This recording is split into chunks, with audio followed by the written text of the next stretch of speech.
Hello fellow coffee botherers, in this video we're going to be talking about this, the Rocket Bicocca.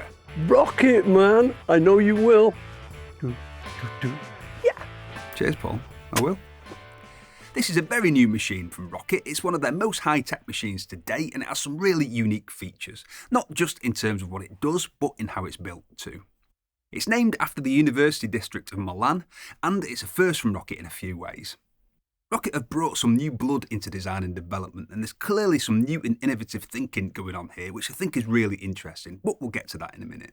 First, let's go through the specs. We'll put the dimensions on the screen. It's a dual boiler machine with a 500ml brew boiler and a 1.5 litre steam boiler, both stainless steel. 58ml heated group, 2 stainless steel 58ml portafilters, single spout and double spout.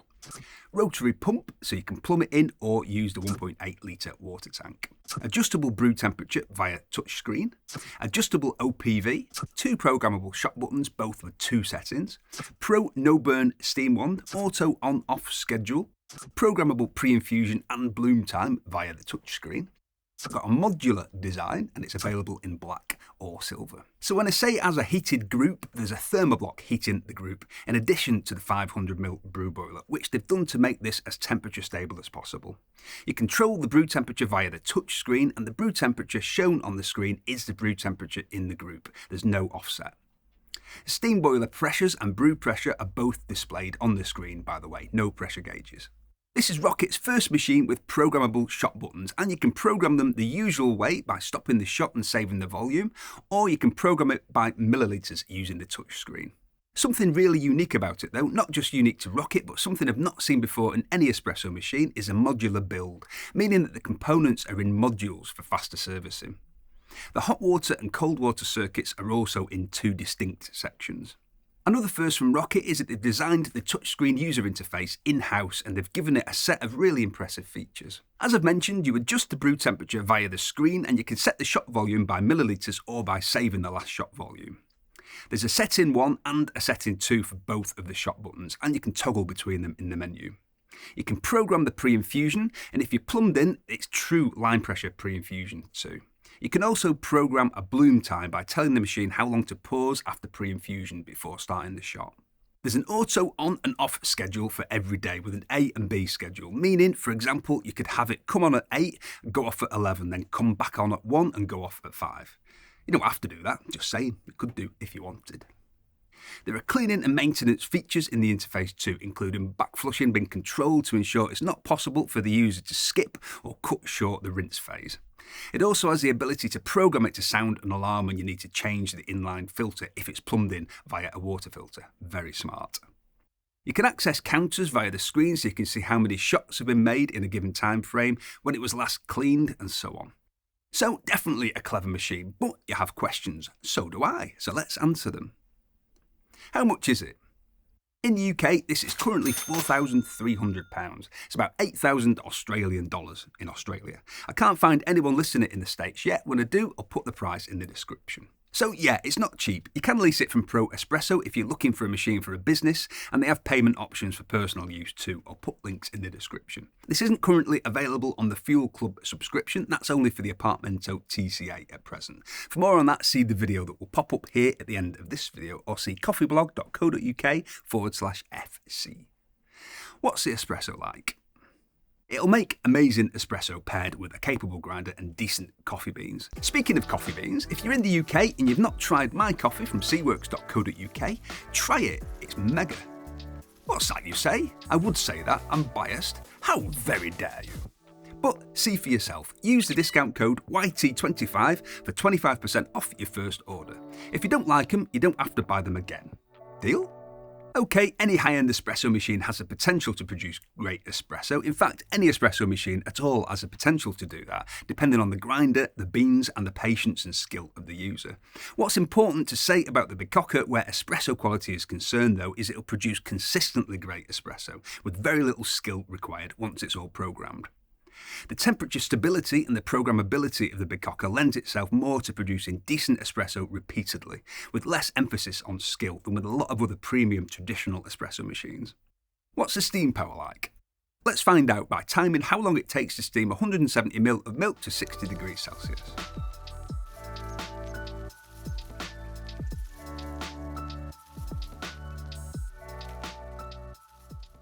What's a hot water temperature like?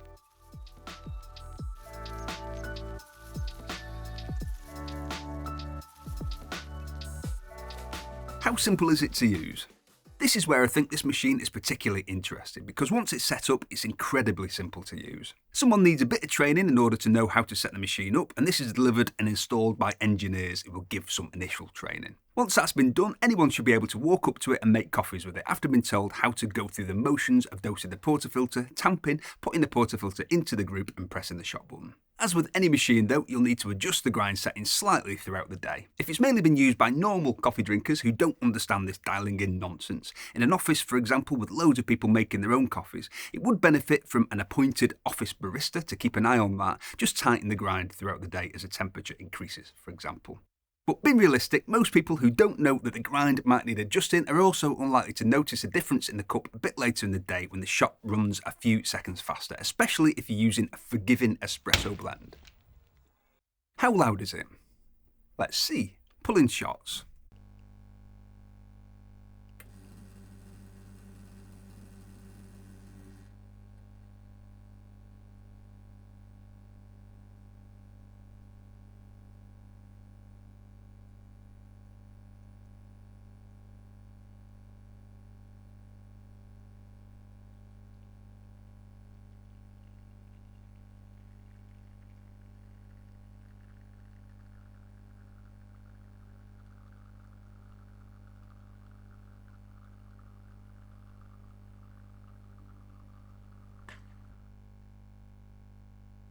Steaming milk.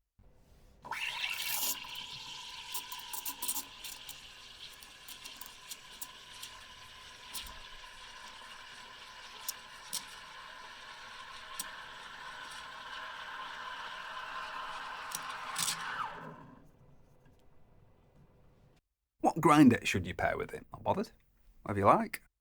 In theory, any espresso-capable grinder would work with the Bicocca, but I think which one to go for would really come down to where it's been used and who's using it. If it's been used in a busy office or in a car dealership, for example, where there might be a dozen people wanting a coffee at any one time, then you probably want to invest in a grinder that isn't going to slow down workflow like this, that's as easy to use as a Bicocca once it's all set up. And although this grinder is big, don't be intimidated by the size, it's just as easy to use as any smaller grinder. When it comes to which grinder specifically, there are too many options to go through here, so I'll put some grinder pairing suggestions in the description.